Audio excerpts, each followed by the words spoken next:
Rembrandt is particularly well known for his self-portraits. After all, he will paint over or nearly 100 during his lifetime. And these self-portraits, well, they serve a number of purposes. First, they're marketing.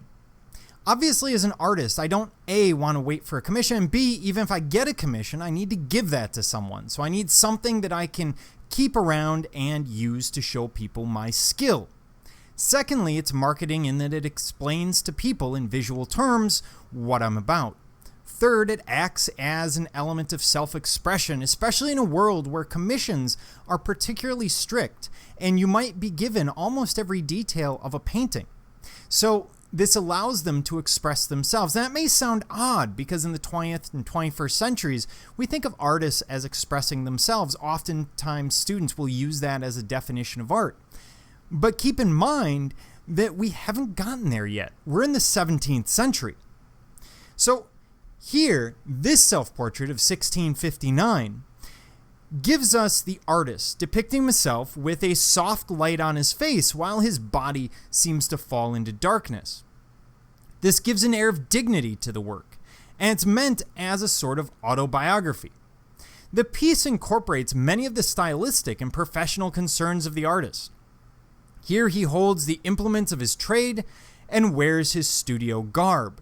So he's wearing the cap, which would be really common. Obviously, these studios are not heated. They tend to be fairly cold. Same with the fur-lined robe. It seems very formal and awkward to us, but to them it would have made perfect sense. This is how people dress at the time. And it's rather interesting that he's using light the way he is, but we'll get to that in a second. In the background, we see two circles. Now, this tends to be an indication of balance, or two worlds. Consider the artist for a moment.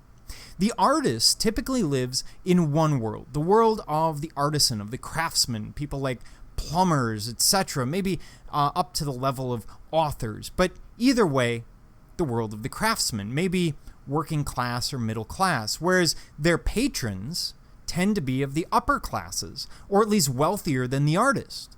And so they have to balance between those two worlds. But you could also look at this as balancing between the intellectual, the scholarly, that's necessary to study your subjects on one side, and the visual arts on the other.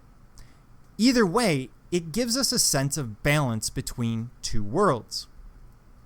And what he's done here is he's highlighted the use of light that his style is ultimately based on.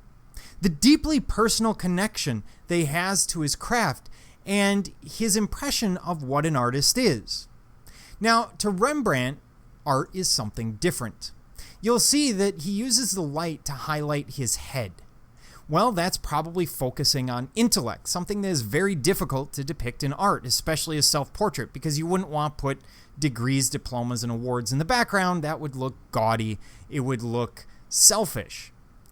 So instead, he uses light on his head. You'll notice his body falls into darkness here. Now, his body isn't part of the work, although his hands typically would be, and they're hidden. We don't see hands, we see implements. To him, these implements are extensions of his hand. It's the same thing, because of course you need the brush to transfer the paint from palette to canvas. So he's giving us some impression of who he is. This may be the beginning of an idea that we'll see really develop under Duchamp and other 20th century artists, but it will slowly evolve through here, that the artist is not just purveyor of visual media, but rather the artist is, well, a philosopher, a thinker, an intellectual, who happens to work in visual terms as opposed to literary ones.